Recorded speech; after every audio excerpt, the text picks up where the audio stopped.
Teologia moral, as grandes linhas da moral católica. A palavra moral talvez possa parecer árida a muitos estudiosos. Significa para eles um sistema de preceitos e proibições, como sua casuística.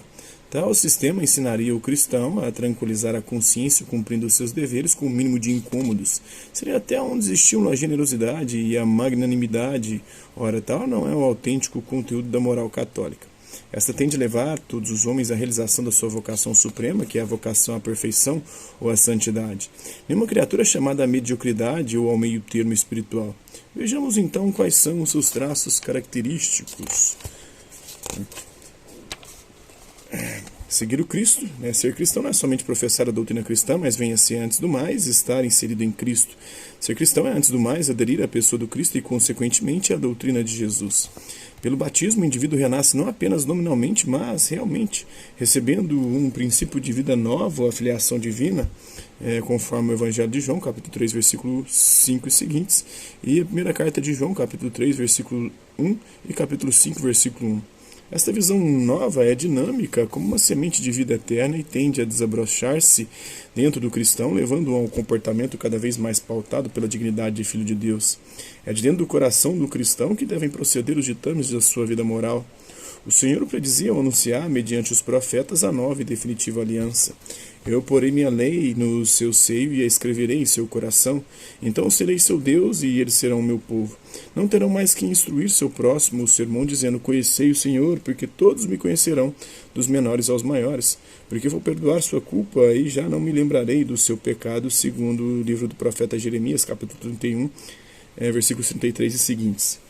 Dar-vos-ei um coração novo, porém no vosso íntimo um espírito novo. Tirarei do vosso peito o coração de pedra e vos darei um coração de carne. Porém no vosso íntimo o meu espírito, e farei com que andeis de acordo com os meus estatutos e guardeis as minhas normas e as pratiqueis, segundo o livro do profeta Ezequiel, capítulo 36, 26 e seguintes. Isso não quer dizer que a moral seja meramente subjetiva ou deduzida do íntimo do sujeito. Não, o cristão deve procurar formar a sua consciência de acordo com a lei de Deus, que lhe é comunicada por instâncias objetivas existentes fora dele, a Sagrada Escritura, a tradição e o magistério da Igreja. Mas é certo que o cristão, portador de uma semente de vida eterna, deve possuir afinidade crescente com as normas morais. Estas vêm a ser cumpridas por amor e com deleite, e que tomam o lugar da coação e do temor, segundo a primeira carta de João, capítulo 8, versículo 18. A consciência de ser filho no Filho levava São Paulo a dizer: vivo eu, não eu, é Cristo quem vive em mim, conforme Gálatas capítulo 2, versículo 20, ou ainda: completo em minha carne o que falta a paixão de Cristo em favor do seu corpo, que é a Igreja, na carta aos Colossenses capítulo 1, versículo 24. Essas palavras significam que as ações, o sofrimento, ou em suma todo o viver do cristão, estão elevados a um plano superior. O cristão é um outro Cristo, nele se prolonga a vida do Senhor, como nos ramos da videira se derrama a seiva do tronco.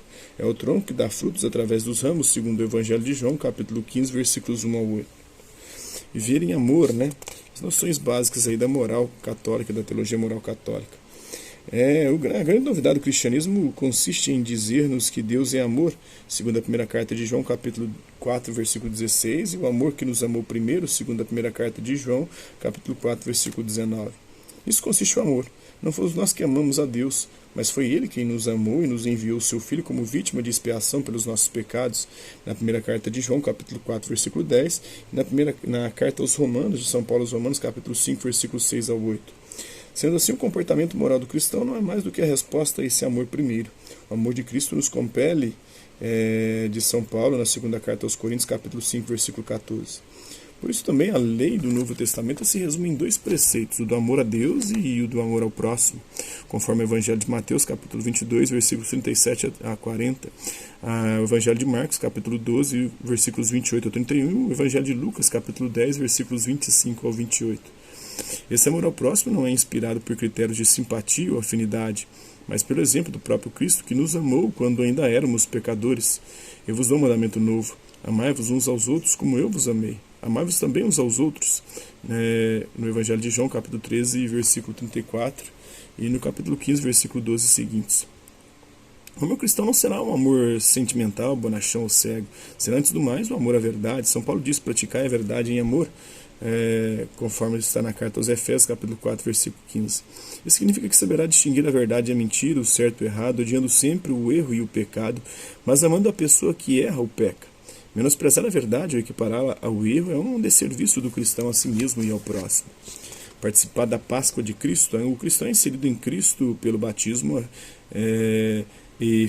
a fim de tomar parte cotidiana na morte e na ressurreição de Jesus. O batismo nos mergulha na morte do Senhor e nos faz sacramentalmente ressuscitar para uma vida nova, conforme a carta de São Paulo aos Romanos, capítulo 6, versículos 1 ao 7. A realidade do batismo é alimentada pela Eucaristia. Pode-se então dizer que a moral está estritamente ligada à liturgia, pois é a vivência consciente e voluntária dos sacramentos, é o desdobramento do programa de morte ao pecado e ao velho homem e de afirmação da nova criatura que o batismo, a Eucaristia e os demais sacramentos nos impõem. É isto, aliás, que diferencia a moral cristã da moral pagã, principalmente a estoica. A moral não cristã pregou a autoafirmação do ser humano mediante o exercício das virtualidades que ele traz em sua natureza. Ao contrário, a moral cristã lembra que a natureza humana é fraca e vulnerável pelo pecado, de modo que ela precisa da graça de Deus para se libertar das suas tendências desregradas e harmonizar-se conforme a carta de São Paulo aos Romanos, capítulo 7, versículo 14, até o capítulo 16, versículos 21 ao 24. Essas verdades incutem também a necessidade da ascese ou da renúncia para que o cristão possa atingir a sua perfeição espiritual. Não há vida autêntica que não seja carregar a cruz com Jesus de maneira consciente e voluntária, segundo o Evangelho de Mateus, capítulo 16, versículo 24 e seguintes. São Paulo acrescentaria: é preciso levar a cruz não de cabeça baixa numa resignação tristonha, mas sem pena nem constrangimento, pois Deus ama a quem dá com alegria. Na segunda carta de São Paulo aos Coríntios, capítulo 9, versículo 7. A cruz configura o cristão a Cristo e pode contribuir grandemente para amortecer as paixões desordenadas do coração, liberando-o mais e mais para uma vida nova. A preservação do amor pode exigir a renúncia até aos bens mais legítimos. É o que São Paulo afirma referindo-se ao consumo de carne. Estou convencido no Senhor Jesus de que nada é impuro em si. Entretanto, se por causa de um alimento teu irmão é contristado, já não procedes com amor. Não faças perecer por causa do teu alimento alguém pelo qual Cristo morreu. Segundo a carta de São Paulo aos Romanos, capítulo 14, versículos 14 e seguintes. No Sermão da Montanha, Mateus, capítulo 5 ao capítulo 7, por sua vez, nos diz que o Senhor Deus pode pedir-nos a oferta das coisas mais naturais e aparentemente mais inocentes, desde que se torne a ocasião de tropeço na caminhada para o Pai. O olho, mão, pé, metaforicamente entendidos, onde ser amputados se por causa deles corremos o risco de perder o único necessário, que é a vida eterna na casa do Pai, conforme o Evangelho de Mateus, capítulo 5, versículo 29 e seguintes, capítulo 18, versículos 8 e seguintes. Então é a radicalidade do Evangelho da moral cristã. Vê-se, pois, que o cristianismo não conhece uma moral leiga, ao contrário, moral e religião estão intimamente entrelaçadas, mantendo constante referência a Deus Pai, que nos ama em Cristo. Então, glória a Deus e a autorrealização do homem. A glória de Deus, fim supremo de toda criatura, e a felicidade ou autorrealização do homem não se opõem entre si. Com outras palavras, a sede de felicidade nata em todo ser humano e o cumprimento dos deveres morais se conjugam harmoniosamente. O homem chamado à santidade e à perfeição é a mesma criatura que Deus, por um desejo congênito e incoercível, chama a ser feliz.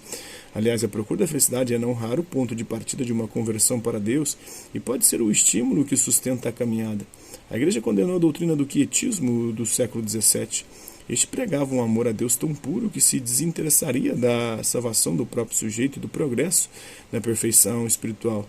O cristão não deve separar daquele valor estes outros. Apenas acontece que o cristão, ao progredir na via da perfeição, ele passa aos poucos a amar seus interesses pessoais a partir de um novo fundamento, ou seja, a partir do amor que Cristo tem para com ele. Assim deixa de haver dois princípios de polarização na vida do cristão, o próprio eu e o Senhor Deus, mas passa a existir um só Deus, em cujo plano de sabedoria e amor a criatura se redescobre acumulada de uma nova dignidade. Servir a Deus é reinar, segundo o missal romano. Corroborando estes conceitos, o Sínodo Mundial dos Bispos, encerrado no dia 8 de dezembro de 1985, se pronunciou nos termos seguintes: como o mistério em Cristo, a Igreja é sinal e instrumento de santidade. Por este motivo, o Concílio proclamou a vocação de todos os fiéis à santidade, na Lumen Gentium, número 5. O apelo à santidade convida a uma íntima conversão do coração e a participar na vida de Deus unitrino. o que vai além da realização de todo desejo do homem.